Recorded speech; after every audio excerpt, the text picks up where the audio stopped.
Bonsoir à tous, merci d'être au rendez-vous de ce 20h au sommaire de l'actualité de ce vendredi hécatombe sur les routes. Les transporteurs apportent la réplique à Aminata Touré. Ils refusent de porter seule la responsabilité des accidents au moment où la présidente du Conseil économique, social et environnemental indexe l'indiscipline et l'incivisme routier. Les chauffeurs de cette place refusent de payer seuls les pots cassés. Colère des étudiants sénégalais de l'université Al-Azhar d'Égypte. Ils ont assiégé l'ambassade du Sénégal au Caire, une manière d'exiger le paiement de leur bourse et le renouvellement de leur titre de voyage. Les fortes pluies ont fait d'énormes dégâts à Sédhiou. Plusieurs quartiers de la capitale du Pakao sont dans les eaux. En colère, les populations s'en prennent aux chantiers inachevés et qui favoriseraient les inondations. Vous les entendrez dans ce journal. Voilà pour les grands titres.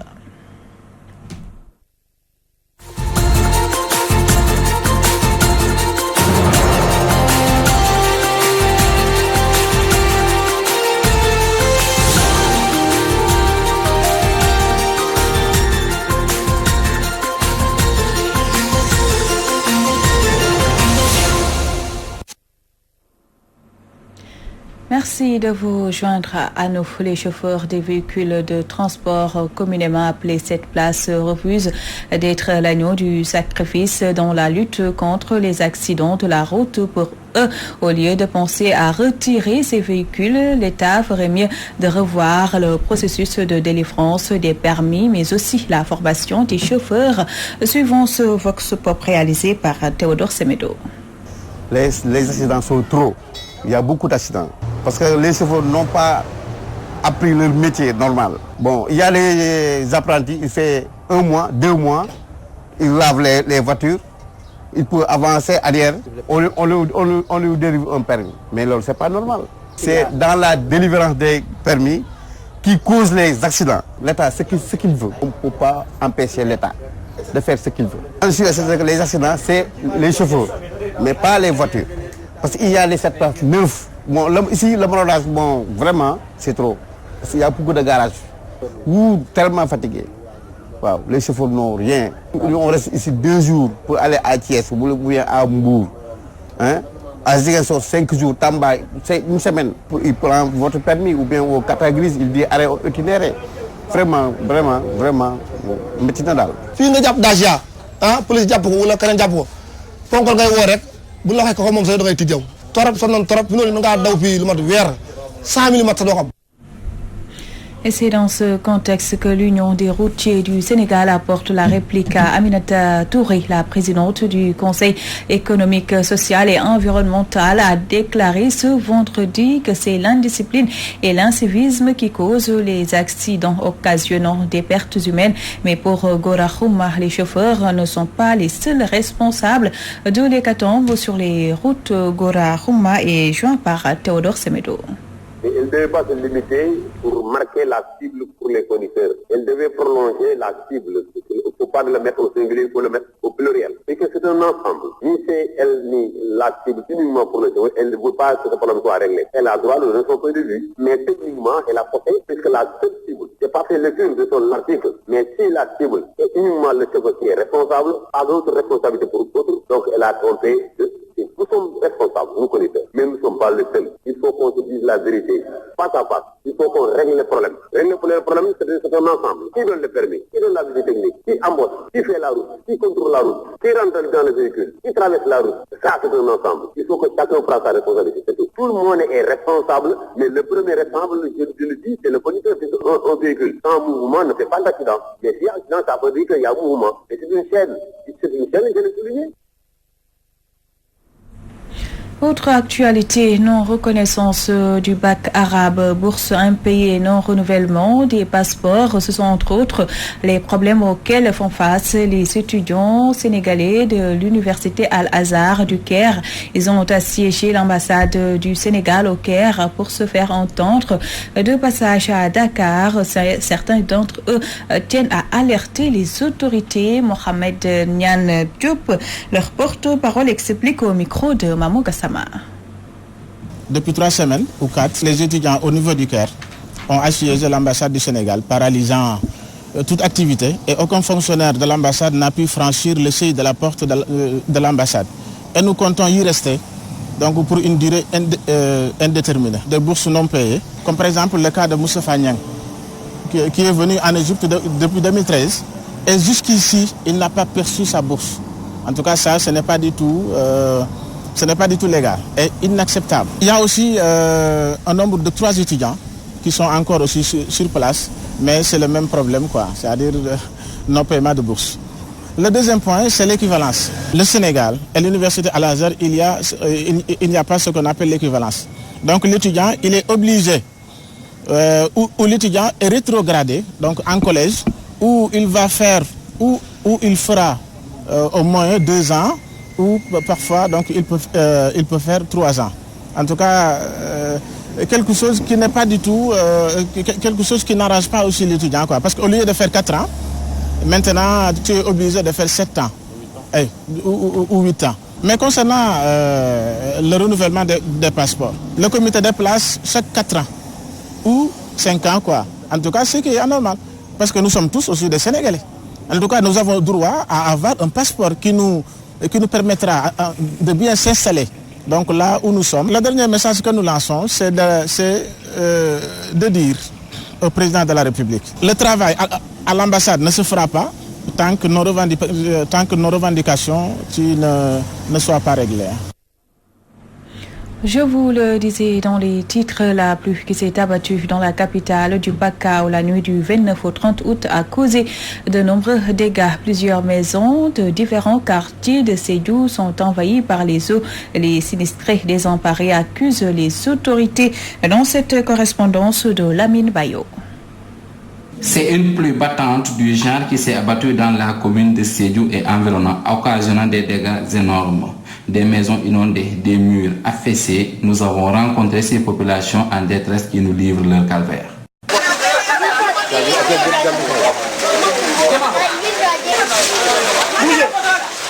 Qui a fait une inondation, qui a inondé toutes les maisons, la plupart des maisons en tout cas de cette là. Je suis chez moi comme ça, c'est inondé. L'eau est entrée dans les chambres et en face de chez moi, chez Yamoudiapone également, toutes les chambres sont inondées, Solikuna de même. Donc vous voyez qu'à partir de ce pont-là qu'on vient de faire, je pense qu'il n'y a pas de canalisation. Il nous faut une canalisation parce qu'à chaque fois, l'eau quitte la route et dans nos maisons. Nous en avons vraiment assez. Ce n'est pas la première fois, ce n'est pas la deuxième fois.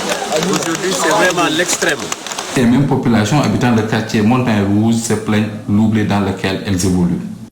Nous ne comprenons pas pourquoi nous sommes aujourd'hui isolés ou oubliés. Dans certains quartiers, ils ont les canalisations. Nous, les travaux ont démarré depuis lors et nous avons attiré l'attention des autorités que si vraiment ces choses-là se poursuivent, qu'en hivernage, c'est des foyers, des maisons qui sont en danger. Vous voyez vraiment le passage de l'eau, ce que ça a occasionné comme danger pour nous tous. Après ce sinistre, des voix se sont levées pour dénoncer le manque de canalisation dans le quartier. Certains travaux inachevés ont en partie favorisé cette situation non souhaitée, ont rappelé les témoins. Sédhiou, Walfadjri Radio TV, Lamine Bayo.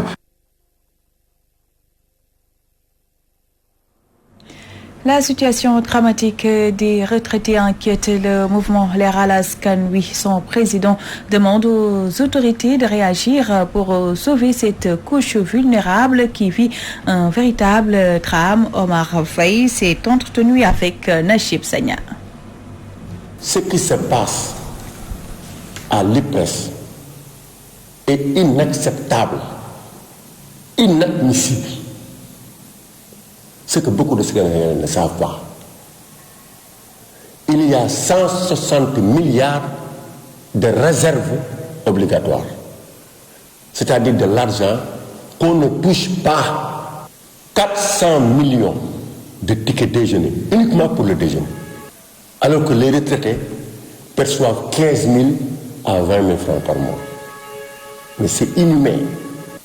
D'abord, pour aller se consulter, quand ils sont malades, ils se réveillent à 5 h du matin. Quand ils doivent percevoir leur salaire, ils se lèvent à 6 h du matin pour percevoir leur maigre salaire. Mais vous imaginez ça? Ce maigre salaire-là, c'est pour leurs femmes c'est pour leurs enfants, c'est pour les factures d'électricité, les factures d'eau et tout, et entre autres. Et tout cela, c'est à cause d'un seul directeur général qui est là-bas, qui s'appelle Mamoudou Sy Mbengue. Nous le réitérons. Il faut que Macky Sall, très rapidement, se départisse de Mamoudou Sy Mbengue, qui est l'ange de la mort des retraités. Les retraités sont dans des situations extrêmement difficiles et il n'est pas question de le laisser faire. Ce directeur doit partir. Souvent frappé de mauvaise gestion, beaucoup de tontines se terminent devant le juge et c'est ce qui a poussé l'institution de microfinance Cofina à engager la bataille de la culture citoyenne de l'épargne. Objectif, mieux former et encadrer les clients. Plus de détails avec Théodore Semedo. La gestion des tontines, souvent informelle, a toujours posé problème, allant même jusqu'à créer des conflits judiciaires. Une situation à laquelle veut remédier l'institution de microfinance Cofina à travers son projet Cofi Tontine, en collaboration avec ses partenaires. Des explications fournies lors d'un forum à Wakhinane Nimizat. C'est un projet de digitalisation et de promotion aujourd'hui de l'épargne. On veut faire en fait de sorte que les Sénégalais qui ont des revenus assez modestes puissent avoir la culture de l'épargne.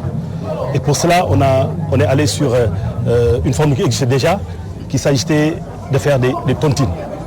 Des tontines qui est de l'épargne domestique au niveau des marchés et au niveau des ménages. Et nous avons pensé qu'il fallait le mettre dans un cadre beaucoup plus structuré. L'objectif est vraiment d'encourager l'épargne auprès de ces populations. Donc en plus de faire la cotisation mensuelle sur le compte de la tontine, on encourage les populations à mettre le petit surplus qu'elles ont pu économiser à la fin du mois sur leur compte épargne pour pouvoir après développer davantage leur business. D'après le directeur général de Cofina, Amadou Boudjagé et Newel Diata, responsable communautaire de la structure Matontine, ce projet présente des avantages. Pour faire ta cotisation, tu n'as plus besoin d'envoyer quelqu'un, de lui donner le transport pour qu'il aille jusqu'à la personne qui centralise la tontine pour pouvoir... Donc c'est un gain de plus. D'accord? Il n'utilise que son téléphone à part de son domicile, de sa chambre, de sa cuisine pour faire son opération. Deux, également, la mise que la personne reçoit, on ne le met pas dans son compte. Il le reçoit dans son compte Orange, Monnaie ou n'importe quel autre opérateur et il le met dans son compte d'épargne qu'on lui donne également. Un compte d'épargne qui est rémunéré aussi. Ça lui donne en fait de la possibilité. Et à partir de cela également, ce compte, comme j'ai dit tout à l'heure, lui donne la possibilité d'avoir des prêts. Nous avons mis en place un système de formation qui va aider justement toutes ces femmes-là à pouvoir rejoindre le système digital qui aujourd'hui va bien sûr les éloigner de tous ces risques-là auxquels elles étaient confrontées. Ce projet, qui s'achève en 2022, cible 57 000 personnes, dont 90% de femmes, et veut être généralisé sur toute l'étendue du territoire national. Un vœu qui s'inscrit en droite ligne avec l'avènement de la mondialisation matérialisée par l'extension à l'échelle mondiale du capitalisation qui nécessite un service financier de proximité compétitif de qualité à faible taux de prêt. Théodore Semedo, Wakhinane Nimizat, Walfadjri.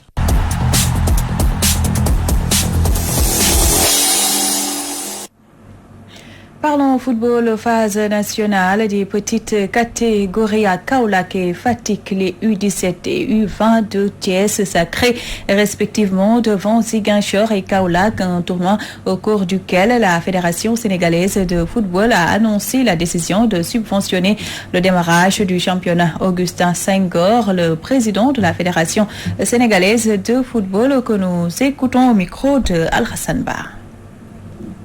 Effectivement, vous savez, ces derniers jours, on a entendu beaucoup de complètes des dirigeants de clubs professionnels et même du bureau de la Ligue face à la situation financière de la Ligue de football. Et sur sollicitation du président CRSEC, organiser une rencontre avec le bureau de la Ligue professionnelle pour pouvoir les entendre sur leurs difficultés, essayer de mesurer les conséquences, mais aussi essayer de voir ce qui a fait qu'on en arrive là pour essayer de trouver une solution pérenne parce qu'il ne sert à rien puisque la finalité de la rencontre c'est aussi que la Ligue professionnelle sollicite un appui de la fédération pour pouvoir tenir son championnat cette année mais aussi apurer ne serait-ce que partiellement ses arriérés. Donc nous avons discuté à bâton rompu. En toute franchise, on ne s'est pas caressé, on s'est dit des vérités.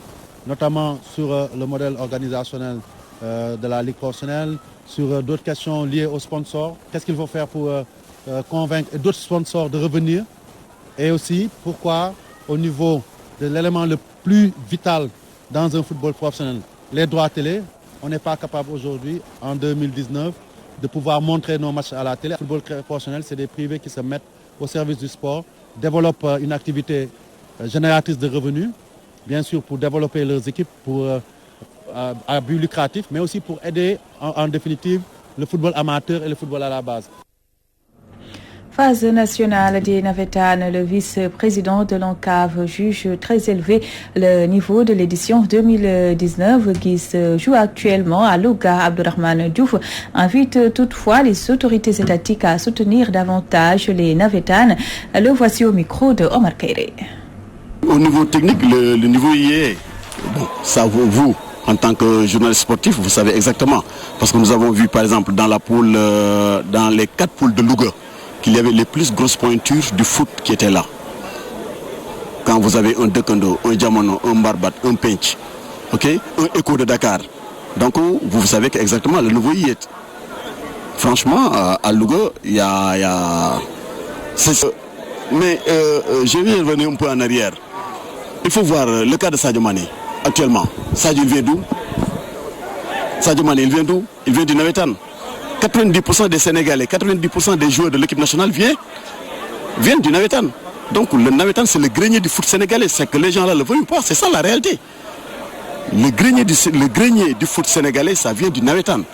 L'ensemble, je dis bien 99% des joueurs de l'équipe nationale du Sénégal ou bien des clubs viennent des clubs du Navétane. Regarde-moi Italie. C'est une équipe qui vient du Navétane qui est montée. J'en passe. Donc l'ensemble, vous voyez, en Ligue 1, en Ligue 2, il n'y a que des joueurs du Navétane qui sont là-bas. Donc c'est le grenier, c'est la pépite du foot sénégalais. Maintenant, nous souhaitons qu'il y ait un plus, c'est-à-dire que plus de considération au niveau national. C'est vrai, nous savons qu'au niveau de la fédération, nous sommes 4e vice-président de la Fédération sénégalaise de football. Nous savons aussi que la plupart des gens pensent, ils ont un regard positif dans le Navétane. Mais il y a certains qui pensent que le Navétane, c'est un sport qui dérange. Alors que ce n'est pas ça. Pendant les vacances, au lieu que les gens là aillent au marigot, au fleuve, dans les mers, en train de se baigner, les noyades, ils sont où? Ils sont au stade en train de suivre. Donc c'est pas quelque chose de très petit. Très attendu pour ces phases nationales qui se jouent chez elle, l'ASC Pench de Louga a déçu. L'équipe de Cœur Serigne Louga a été éliminée dès les phases de groupe, une véritable déception. L'entraîneur de l'ASC Pench, Mor Silla, est avec Omar Kairé. Une équipe qui prétendait être peut-être l'équipe championne, classée 3e, je pense que c'est amer pour nous, mais quand même, on a essayé aujourd'hui d'honorer notre équipe, les couleurs rouge et blanc, et qu'on a su remobiliser nos joueurs pour aujourd'hui gagner le match contre Yorindam. Je pense que tout le monde a constaté que notre poule, je pense qu'elle était la poule de la mort. Raison pour laquelle j'encourage l'équipe de Yorindam et Pench et féliciter nos deux équipes qui se sont qualifiées en 8e de finale et leur souhaiter le meilleur. J'espère qu'avoir des jours cadres n'a pas impacté sur nos résultats, mais ce qui a impacté, c'est qu'on n'a pas eu le temps matériel pour préparer notre équipe. On n'a pas une équipe, mais on avait de très bons joueurs. Ce qui le confirme, au moment où nous parlons, nous avons 3 joueurs qui ont été convoqués en équipe nationale locale. Je félicite mes joueurs et je les encourage. Également mes dirigeants qui ont ménagé aucun effort pour mettre dans d'excellentes conditions de réussite. Aujourd'hui, nous venons d'être éliminés des phases nationales. Mais ce n'est pas, je pense que ce n'est pas un fait en soi. Ça reste d'autres objectifs, notamment la coupe municipale. Comme vous le savez, le maire habite à Kersun-Louga et on n'a jamais eu l'occasion de jouer une finale. Et cette année, vraiment, ça fait partie de nos objectifs de jouer cette finale. Fin de ce journal. Merci à vous de l'avoir suivi. L'info continue sur notre site walfnet.com. Excellente soirée à tous.